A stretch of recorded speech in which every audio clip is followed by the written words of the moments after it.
All right, so yeah, I will go ahead and get started. I know Azetta is letting people into the waiting room, and so we welcome to those who are joining us live, and then if you are viewing the recording, I am so glad that you are, and I hope that regardless that you find this a helpful session, but also know that we are part of a 4-week series. And so this is the curriculum, Time Well Spent, Productivity Skills for Success. And this is a curriculum that we developed here with University of Kentucky Cooperative Extension. It launched earlier this year. And so this is hot off the presses. And we're excited to deliver it for you over the next 4 weeks. And so lesson 1 today is going to be about productivity versus procrastination. And please know that I'm preaching to the choir here when I say, when we talk about how to identify procrastination and how to combat it, because I am a procrastinator by default. And I often joke that it is a coping mechanism for me, as I'm sure it is for many of you. So I am Nicole Huff. I am an assistant extension professor in the School of Human Environmental Sciences in the College of Agriculture, Food, and Environment here at the University of Kentucky. I am also the extension specialist for family finance and resource management.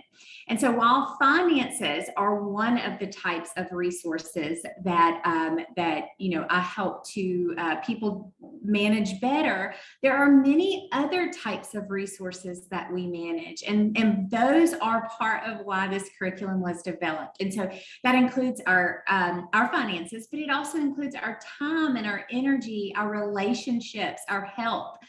There are many things that help to make us successful, and many types of capital besides just our finances. And so our productivity and our time, our time is one of our greatest resources. And so I know that I have trouble. I'm a busy mom of 3. I am, live by my calendar so that I can keep everything in my mind that I have to do. And so like many of you, I am wearing many hats and juggling them. And so every time that I teach this curriculum or I review its resources, I am reminded of some tips myself to help me be more productive and to stop procrastinating.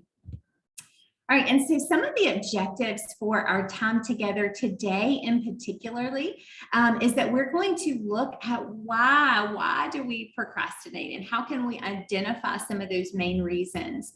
And then we're going to examine those barriers. What keeps us from being productive? And procrastination is one of them, but there may be others. And then we're going to, probably most importantly, is develop strategies to help us combat procrastination, to help us increase our productivity. And then we're going to look at what does it mean to productively procrastinate. And so there's just such thing as productive procrastination, and how can we use that to our advantage. All right, so productivity is never an accident. It is always the result of a commitment to excellence, intelligence, and planning, intelligent planning and focused effort. And so productivity is something that we have to be intentional about. And we also have to be very intentional about our time management. All right, so, what is productivity and what is procrastination? Well, productivity is when we use our time efficiently to work towards completing intentional tasks. And so, busyness and productivity are 2 very different things, right? We can have very busy days, but not have accomplished anything. And so busyness is not synonymous with productivity, but productivity is when we use our time efficiently and we work towards completing intentional tasks. And so you'll hear the word intentionality repeated a lot in today's session, but also over the course of the next 4 weeks. And but what is procrastination, right? We all procrastinate. We all put off to tomorrow what we can accomplish today. And so when we procrastinate, that's when we delay a task or maybe even several tasks that should be prioritized. And so again, we know that we can be busy without being productive. And so we can be busy while we procrastinate doing those things that really should be prioritized. And so prioritizing our time and our task is a little spoiler alert, but is one of the ways that we can combat procrastination.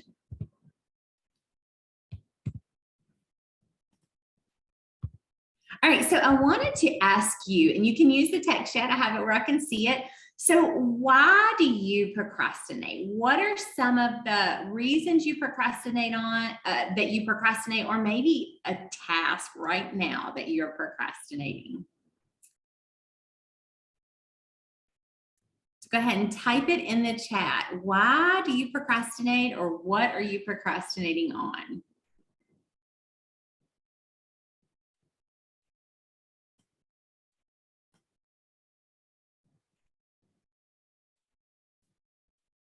Right, so a lot of time, the task is complicated. You don't feel like you have enough time. You don't feel confident about completing a task. The task feels daunting. It's not broken down into smaller chunks. Overwhelmed. It's time consuming a task. And so you're putting off something you know is going to take a lot of time. You may feel overwhelmed. It feels daunting. I'm seeing a lot of that. Oh, you procrastinate maybe on something you don't enjoy. I'm procrastinating on housework. I feel that. And you would rather read or do something that is enjoyable. And so feeling so overwhelmed, that's coming up quite a bit. Too many things to do, not sure where to start, don't like the task. Decision paralysis, right? Yes, I suffer from decision fatigue a lot, and it causes me to kind of shut down. Absolutely. Ooh, dissertation. I've been there, and that is hard to start sometimes. Yes. All right. So these are all things that. Let me see if I can advance my slide now. All right, so these are all, many of you name some of these top 4 reasons why we procrastinate. And when we can identify a reason why we procrastinate, we can often, I'm a human development specialist, so we can name it to tame it, right? And so if we can name our feeling, if we can name our reason, we can often combat it or tame it.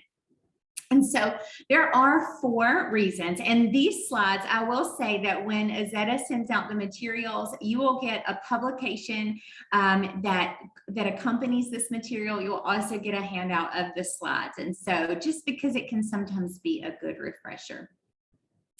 But there are 4 reasons why research identifies that we procrastinate. And we'll start with emotions, because I heard a lot of you say uncertainty, right? That you feel overwhelmed.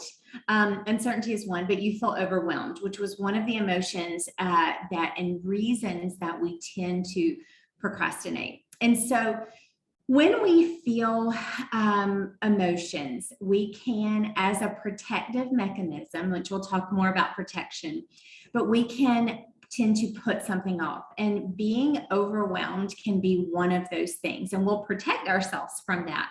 But also maybe you are feeling angry. Maybe you are feeling sad, you're down, right? There can be emotional reasons why we procrastinate. And with uncertainty being one, and being overwhelmed being one. You can also procrastinate just physically, right? And so not just because you are overwhelmed, but you can also, maybe you are hungry. I don't know if you've heard that acronym HALT: hungry, angry, lonely, or tired, but that you can procrastinate from a physical state. I know that when I have not slept well, I'm sure some of you also struggle with insomnia, but I definitely do, right? And so on the nights when I don't get a good night's sleep, you can almost guarantee that my next day I'm not going to be as productive as I need to be, or my emotions may be on edge, which allows me to just procrastinate and put tasks off. And so, paying attention to our emotional states and our physical states can often be one of those first ways to combat it. Maybe you need a cup of coffee. Maybe you need to go for a walk outside to clear your head and get some fresh air. Maybe you need to take a quick power nap, right? That you didn't sleep. And so anything that you do won't get your best attention. But it's identifying some of those states that may inhibit your ability to be productive. Again, this idea that procrastination is a form of protection should not be overlooked. That fight, freeze, flight response that you may have heard of from a psychological perspective, but it is also, procrastination is a form of freezing. So when we feel overwhelmed by a task, when we feel daunted, and I saw that word come up a lot in the text chat, we can often, our bodies are wired to shut down, right? Now, our ancestors, their fight, freeze, flight response was triggered by, maybe they were being chased by a lion, right? And couldn't get to their cave fast enough, right? So that's not the same stress that we deal with, but our stressors often look like busy days and busy calendars and too much to do and not enough time to do it. We are juggling all those things, the kids and the family responsibility and the work responsibility and getting to here to there and never enough time, the health and a pandemic and all of the things comes out as stress. And when our to-do list is overwhelming, when we feel like we're sinking, we can use procrastination as a coping mechanism, right? We can use it, and it can be healthy, right? We don't need to look at everything on our to-do list, just maybe those most important tasks, which we'll talk about in future sessions, how to really prioritize. So if you, like me, use procrastination to cope, you are not alone, and it is a natural reaction. And research says that, our body's freezing and we're procrastinating on a task. And then also, I saw some of you say uncertainty, that you just don't even know where to begin. And so you just don't start. And so maybe there is an unclear deadline, or you're not sure what your role is, or it hasn't been broken down into smaller chunks. And so maybe you're not sure what you should do exactly. And so you don't know where to start. And so you're just not starting. And so, and then there are things that aren't really here, like you just don't like something, right? Maybe you're bored, something's not holding your interest. But identifying that too is one of the ways to combat it. All right, and so as you look at how to be more productive, recognizing why you're procrastinating. Now, don't spend too long on it, or that's procrastinating too, but try to stop when you realize you're not being productive, when you feel yourself procrastinating. Stop and ask yourself why. Is it emotional? Is it physical? Is it protection? Is it uncertainty? Is it a combination? Am I bored? Am I uninterested? And try to figure out the why. Because when we figure out the why, we can begin to focus on our goals, right? When we identify our goals, and I think we'll really look in the third week of this series to talk about how to prioritize your goals, how to set goals, and what that might look like. But examining that why so that you can go ahead and begin. All right, so some tips to tackle procrastination. Some tips to tackle procrastination is, and some of you said it in the text chat, that you're procrastinating because you haven't deconstructed your project. It is big, it is overwhelming, and you haven't broken it down into smaller chunks. And that's a good place to start. And all of the tips that I'll cover in the publication that you'll get, these will be elaborated. But one way is to just deconstruct it. Because when we start, I always say, start small, start somewhere. Because when we do, we will build momentum, right? If we can ever just get started on a task, that momentum will often build. And so can you break it down into a 30-minute task, into smaller chunks, into something you know that you can accomplish easily? And if you can deconstruct it, you can map out a plan to help you tackle that, and you can build momentum. And then eventually, by just working a little at a time, you can, over time, you will accomplish that task.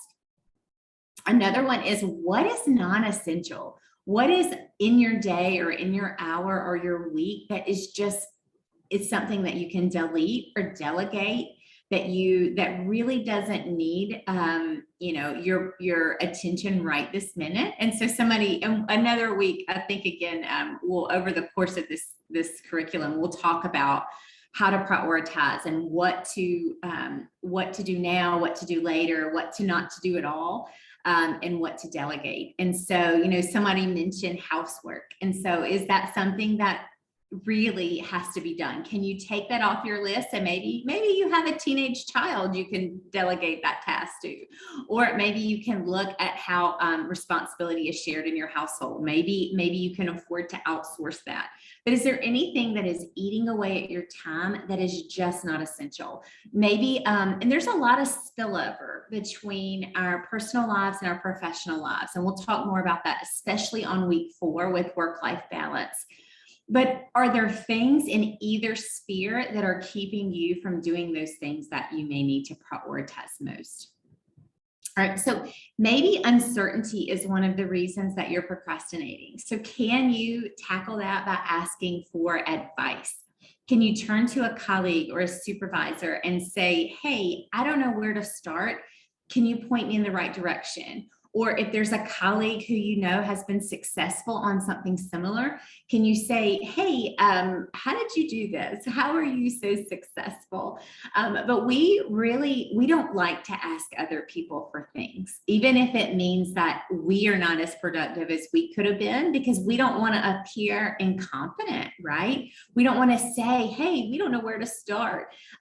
So sometimes we will procrastinate ourselves just because we don't want to look like we don't know what we're doing, when we could have a conversation, we could ask for advice, and we could resolve that with a quick conversation or email.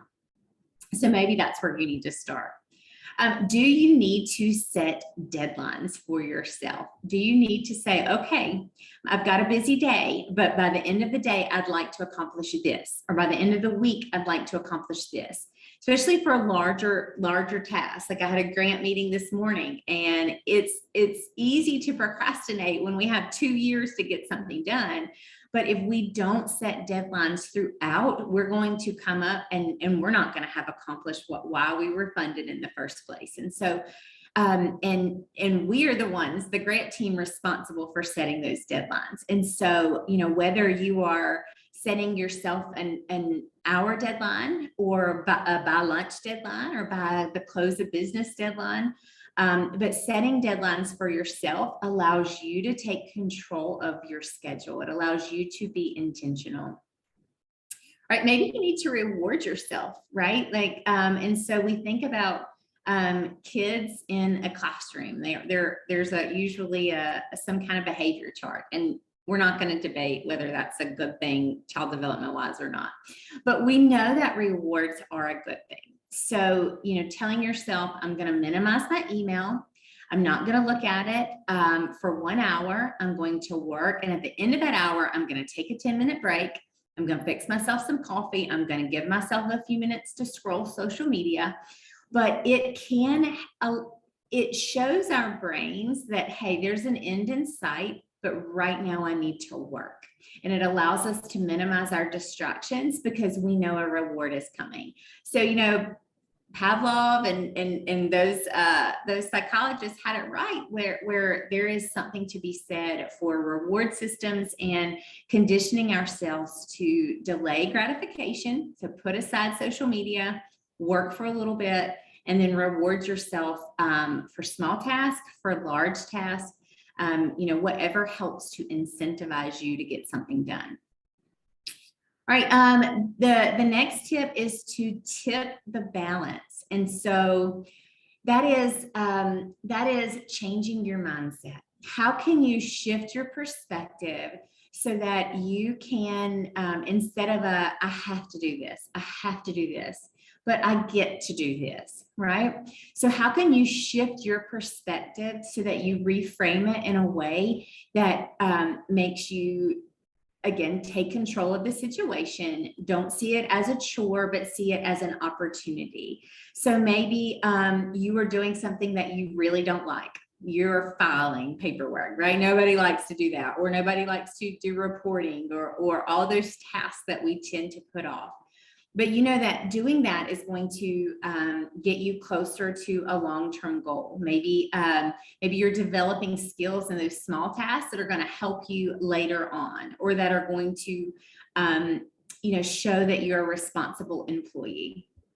And so you tip the balance. Or I have a schedule now, and I've worked it so that I can do carpool. And many days I get very frustrated with it. I have to stop what I'm doing and do carpool. And then I have to usually then work a couple of hours to replace that time. And so that's a daily thing. I have to tip the balance. I have to remind myself that there were days when I would have done anything to get to pick my kids up from school, and that I don't have to pick them up. I get to pick them up. And if that means I have to work another hour in the evening, then that is right now, for the stage of my life I'm in, that is a blessing. And so whereas when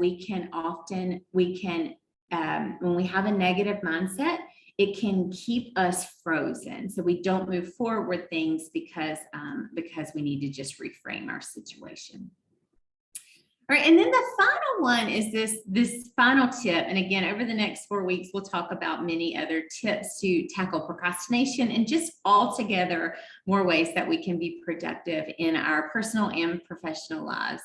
But this final tip that I'll talk about today is eating the frog, right? And so it's just imagining that if you get up in the morning and you know that on your to-do list you have to eat a frog, it's going to be gross.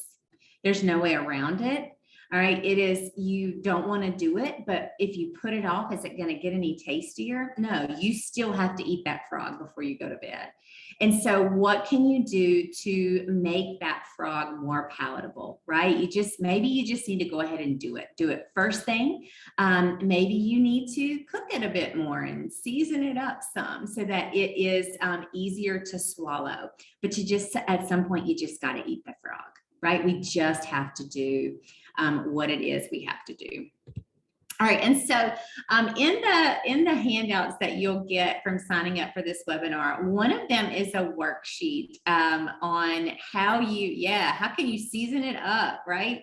And so how can you eat the frog? And so, all right, so right now in the text, tell me something, if you're with me live, what is one frog right now that you have to eat? What is something you are procrastinating on?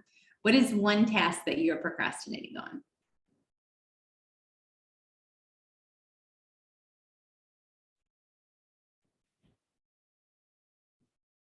A report, yeah. Tax refund. All right, so editing, pro card, reviewing documents, budgets, doing a newsletter, taking out the trash, midterms, pro cards, FAFSA forms for kids. I'm dealing with an appliance vendor. Yes, I am dealing right now with my dental insurance, and so making those calls can sometimes be different. Finishing a difficult posting, decluttering. Tune in next week for how to tackle organizing your time and your workspace, because we'll talk about how our physical space can manifest itself in our calendars too. Yeah, please do. So yeah, we all have a frog, right? Or two or three frogs that we have to eat. There is something that we just don't want to do. We just don't want to do it. So we keep putting it off.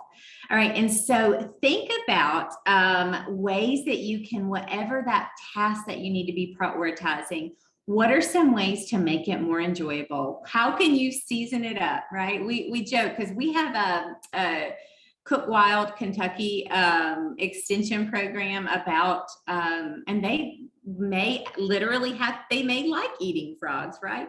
But there are always things that we can do to season up our even the things that don't look really palatable.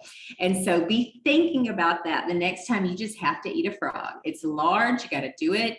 And you can swallow it whole or break it up into tasks or season it to make it more enjoyable. And so for you, that may look like playing some music in the background or on your earphones, or we'll talk next week about ways to make your workspace more conducive for work. Your home life too, right? Like usually a cluttered home or a cluttered office is synonymous with a cluttered mind. And so we can't expect our minds to be sharp if the workspace around us isn't. And so we'll look at how can we declutter that.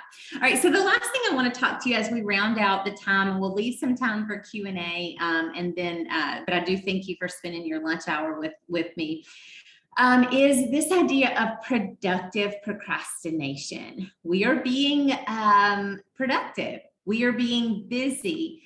But we may not be productive at what we really need to do, of those tasks that we need to procrastinate, that we need to do, and instead we are procrastinating. So there are two types of productive procrastination. They are related tasks and unrelated tasks. So maybe you are putting off reporting, and so for you, you're going to be productive by calling the dentist and spending, 45 minutes on hold with your dental insurance. And so you're getting something done, but it's probably not going to help you with any of the deadlines that are due today. Maybe you are working from home and you're doing laundry. You are taking out the trash. You are doing anything you can possibly do at home. It's unrelated to those tasks that you need to get done for your job today. So those are ideas of unrelated procrastination. And sometimes this is exactly what your mind needs to take a mental break.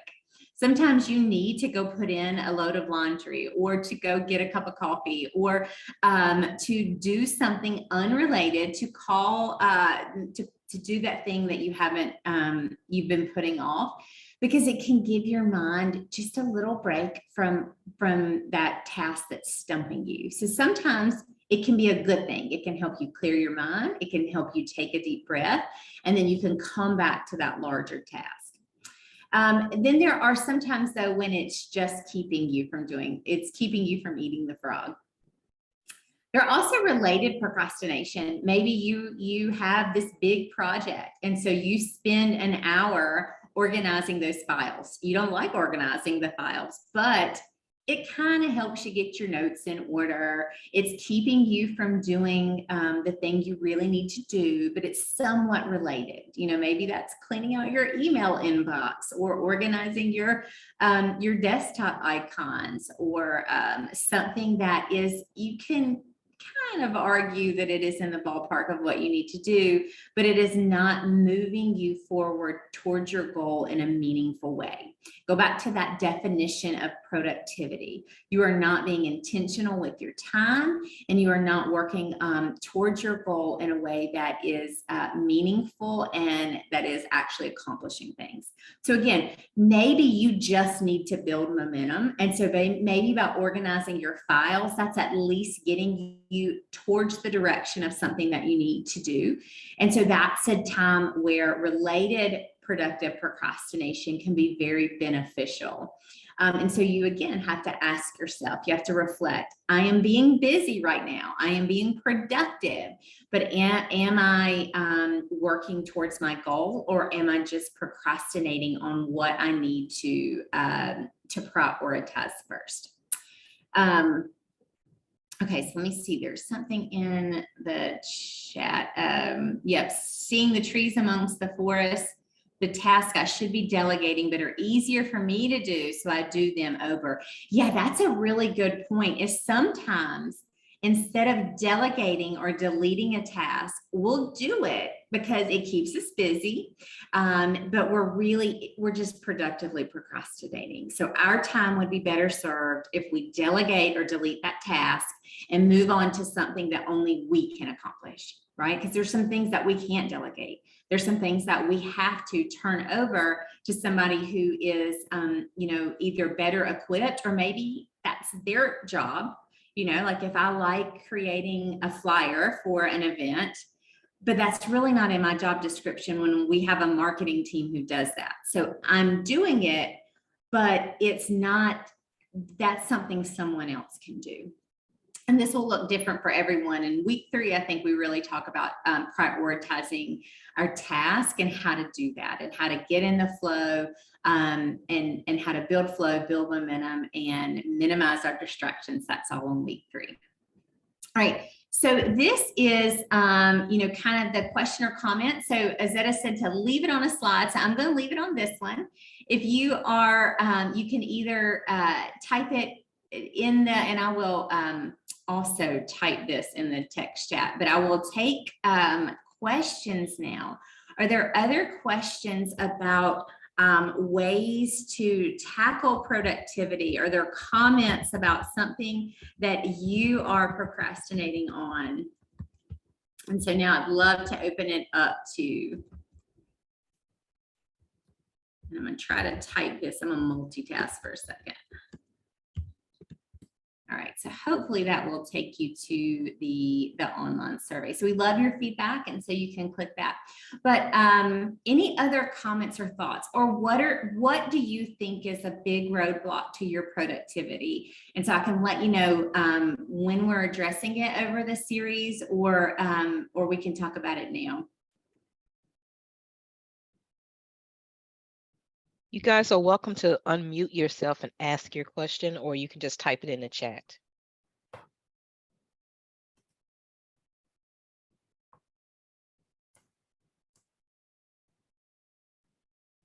And while you're typing, I think that it has been one of the things that we found, which led to the development of this, is over the pandemic in the last couple of years, we have all had to really restructure our time.